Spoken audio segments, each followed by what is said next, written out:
Desde pequeño siempre he tenido mala letra.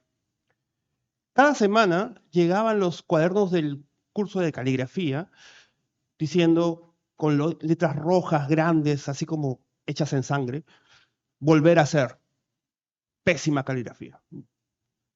Hasta que llegó un día el peor de todos los comentarios. Un profesor había puesto en uno de los cuadernos: esta letra es como rasgados de gallina sobre la tierra. Es decir, no iba a poder casi cambiarme del lápiz al lapicero. ¿Por qué? Por mi mala letra.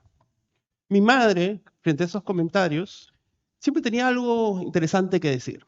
A veces me decía, por ejemplo, no te preocupes, hijo, tú estás para cosas más grandes porque de repente llegarás a ser doctor, porque la letra por lo menos ya la tienes. Y en otras ocasiones me hacía comentarios que yo no terminaba de entender. Me decía, por ejemplo, tú tienes la letra de tu abuela.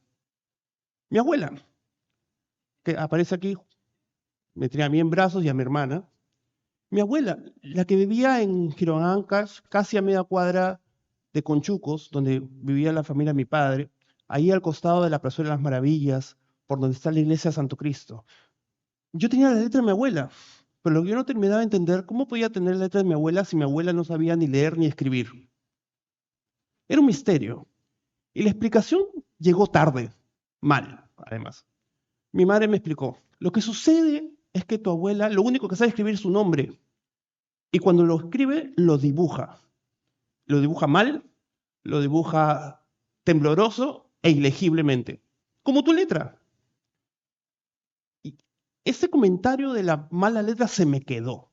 Se quedó conmigo por muchos años. No sé si a alguno de ustedes le debe haber pasado cuando uno es pequeño y a veces le dicen, tú no eres muy bueno para las matemáticas, ¿no?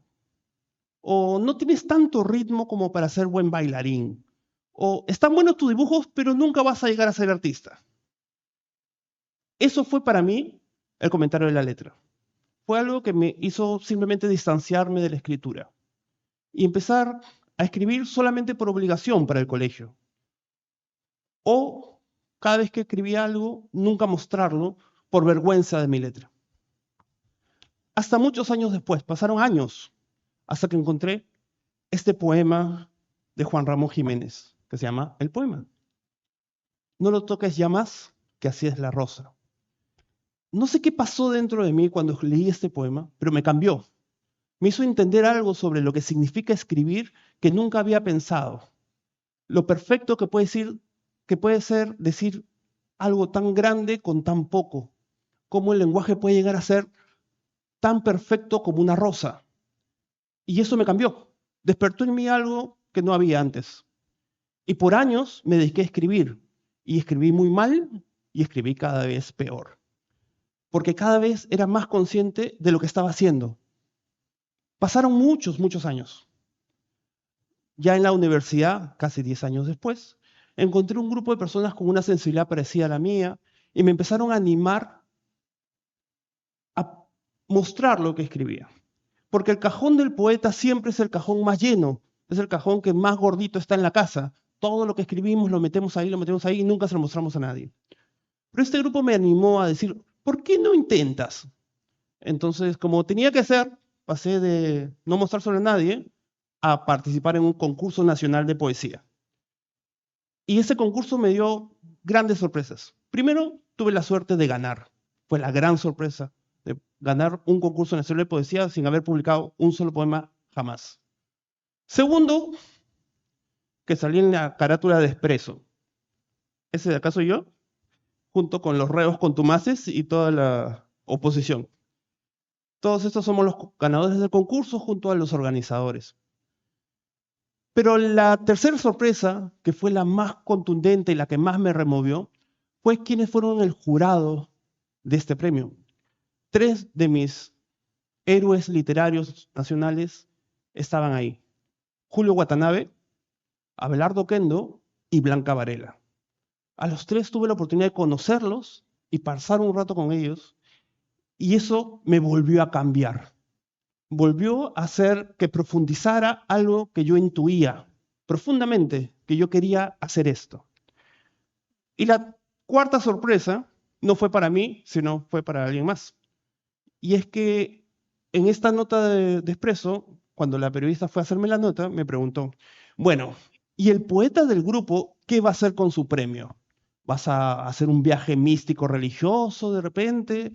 ¿O vas a comprar libros incunables en Quilca? ¿Qué vas a hacer con el premio? Mi respuesta fue breve y profundamente insatisfactoria para la pobre periodista cultural.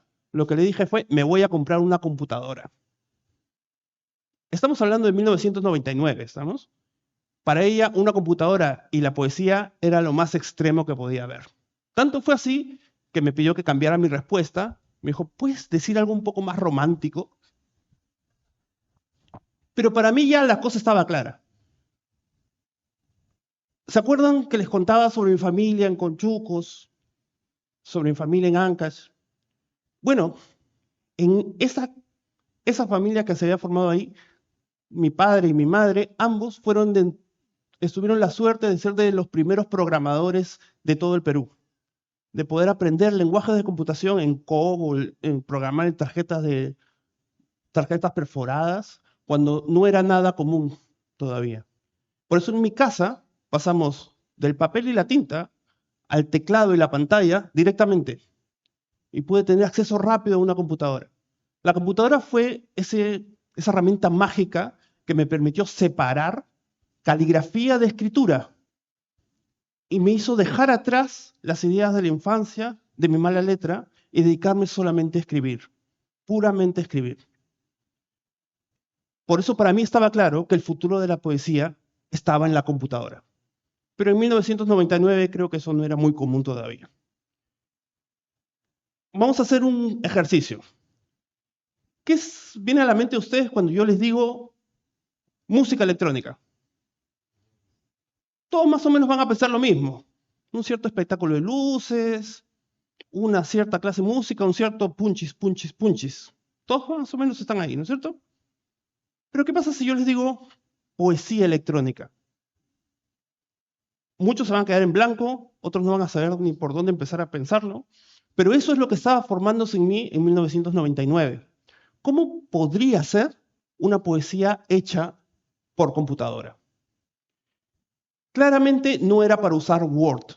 Hasta ese momento lo que hacíamos era tipear, era una máquina de escribir. La idea era pasar de escribir poesía a programar poesía. Y empezaron a salir experimentos como este, por ejemplo. Este poema donde el lector tiene que navegar dentro de él y encuentra versos como lo rosa, le rosa, su rosa. Pero después puede seguir navegando y encontrar nuevas iteraciones. Y, por ejemplo, llegar a otro, al de acá, lo rosa, se rosa mi rosa. Y así continuar y continuar y continuar navegando, no solo leyendo. Otro ejemplo, este poema que empieza con un solo párrafo y a medida que el lector va avanzando, puede ir jalando de una pista virtual e ir desanudando el poema y escribiéndolo de las partes de sí mismo, haciendo evidente cómo el lenguaje es un juego de combinaciones. ¿Sí? O este de acá, se llama Grandes Esferas Celestes, se lee así. Una casualidad parece desordenar mis necesidades, por ejemplo. Pero ¿qué pasa si para ti no es una casualidad la que parece desordenar mis necesidades, sino el destino el que parece desordenar mis necesidades? ¿Qué pasa si te engancha, te parece interesante y quieres seguir explorando? Entonces de repente ya no es el destino el que parece desordenar, sino el destino parece humedecer mis necesidades. Y así vas encontrando el matiz del poema para ti. Un poema que tú has descubierto, que yo he escrito, pero que tú has descubierto. Poco a poco seguí avanzando en los experimentos de poesía y llegué a este otro poema que se llama Grita. Y Grita tuvo una condición también especial. Fue el primer poema que me permitió encontrar de nuevo otras personas, ya no en el Perú, sino que experimentaban con el lenguaje en otros países. Me permitió viajar a sitios, exponer, y Grita tuvo la suerte de ser elegido como uno de los poemas de una colección internacional a nivel mundial, como uno de los mejores poemas de los últimos años en poesía electrónica. Pero para poder hacer que Grita funcione, voy a necesitar de ustedes. Porque, como dice el poema, lo que necesitamos es gritar.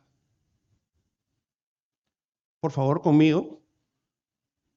Ah, ah, otra vez, de abajo, arriba. Ah.